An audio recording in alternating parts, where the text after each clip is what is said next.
नोंथांमोनखौ बड'लेण्ड बुब्लिनि जानानै नोंथांमोनखौ गासैखौबो बरायनानै लाग्रोबाय।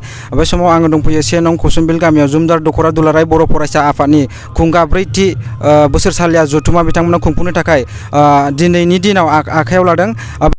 मिन्थिनानै लागोन बे हाबाफारि बिथांमोना मा हाबाफारि लानाय जादों बेखौ जों माखासे जुमदार दख'रा दुलाराय बर' फरायसा आफादनि मांगोना आफादगिरिनिफ्राय माखासे बाथ्राफोरखौ मिथिनानै लागोन। बे समाव जोङो मिथिनानै लागोन जुमदार दख'रा दुलाराय बर' फरायसा आफादनि आफादगिरि मानगोनां बिनन्जय बसुमतारी बिथांनिफ्राय।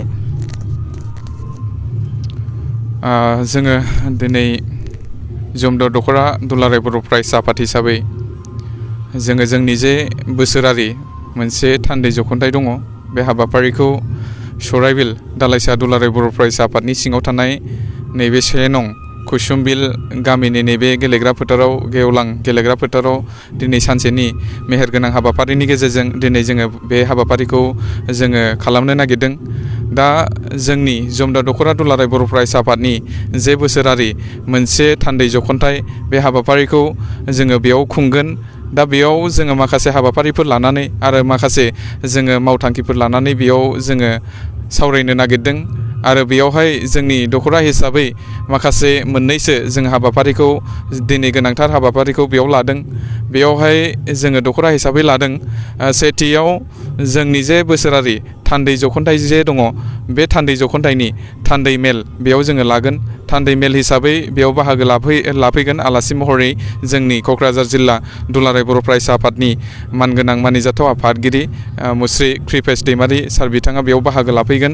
लोगोसे जोंनि जे नैबे थान्दै जख'न्थायनि जे मोनसे गेवलां मेल, बे हाबाफारिबो जोङो लादों 12 रिंगानिफ्राय। दा बे हाबाफारियाव जोंनि मिरु दुलाराय बर' फरायसा आफादनि लोगो आफादगिरि मानगोनां मानिजाथाव मुस्रि खोरोमदाव औवारि सार बिथाङा बेयाव बाहागो लाफैगोन। दा बिथाङा बेयाव बाहागो लाफैनायनि गेजेरजों माखासे सामाजिक आरो जोंनि जे माखासे इसुसफोर दङ आरो माखासे जे जोंनि गेजेराव जे बुंथारनांगौ बाथ्राफोर दङ, हयथ' सार बिथाङा बेयाव गेवलां मेलाव बाहागो लाफैनानै बेयाव बुंफैगोन।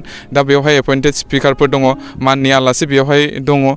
दा जोङो जोंनिनो लकेल जायहा 28 नं गसाइगाव बिधान सभा समिस्थिनि बेवहाय MLA एक्जिस्टिं MLA दङ मानगोनां मानिजाथाव मुस्रि जिरन बसुमतारी सार बिथाङाबो बेयाव बाहागो लाफैगोन। लोगोसे माखासे BTCनि एजुकेटिभ काउन्सिलनि एजुकेटिभ मेम्बार बिथांमोनाबो बेयावहाय बाहागो लाफैगोन, जेरै उकिल मुसाहारि आरो रेवरेवा नार्जिहारि बिथांमोनाबो बेयाव बे हाबाफारियाव बाहागो लाफैगोन। आरो गोबां बे हाबाफारियाव जोंनि जुरिसडिक्सनाव थानाय, जोंनि बेंखनाव थानाय, दख'रानि बेंखनाव थानाय जाय बिथांमोना इन्टालेक्सुयेलफोर दङ, जोंनि वेल विशार्सफोर दङ आरो रायजो राजाफोर दङ। 12 रिंगायाव बिथांमोना बे हाबाफारियाव बाहागो लाफैगोन। आरो जोङो थान्दै जख'न्थायनि गेजेरजों जे जोंनि थान्दै मेल जागोन, बे हाबाफारियाव जोंनि जे माखासे दख'रानि मावनांगौ आरो दालाइसाफोरा मावनांगौ माखासे बेवहाय बिथोनफोर दङ, जोङो बे बिथोनफोरखौ जोङो हरगोन। आरो खामानिफोर दङ, हयथ' बे खामानिफोरा जोङो साक्सेस जागोन। इयुनाव जोङो नैबे माखासे बे थिरांथाफोरखौ लानानै आरो मावथांखिफोरखौ लानानै आरो मिसनफोरनि गेजेरजों जोङो जोंनि दख'राया मोनसे स्ट्रेंथ आरो मोनसे पजिसनाव थानो हागोन आरो खामानिखौ मावनो हागोन। जेरैबायदि मिरु दुलाराय बर' फरायसा आफाद हिसाबै आरो जिल्ला आफाद हिसाबै जेखिनि बिथोनफोर हरो, जेनाखि इन्सट्राक्सनफोर हरो जोंनि दख'रासिम आरो दालाइसासिम, बे हाबाफारिफोरखौ जोङो इन्सट्राक्सनफोरखौ जोंनि मिसननि गेजेरजोंबो आरो मिरु दुलाराय बर' फरायसा आफादनि मिसननि गेजेरजोंबो बे हाबाफारिखौ जोङो मावगोन। मोनसे गोजोनथाव खौरां।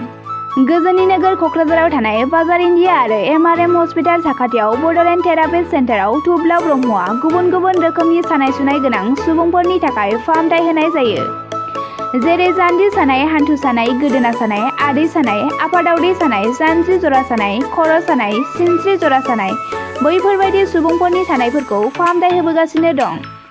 सोरबाफोर बे बेरामाव गोग्लैनाय सुबुंफोरा बे खाबुखौ लानो हागोन। गोबां मिन्थिनो थाखाय नैबे जानबुं नङाव फन खालाम 9974030738।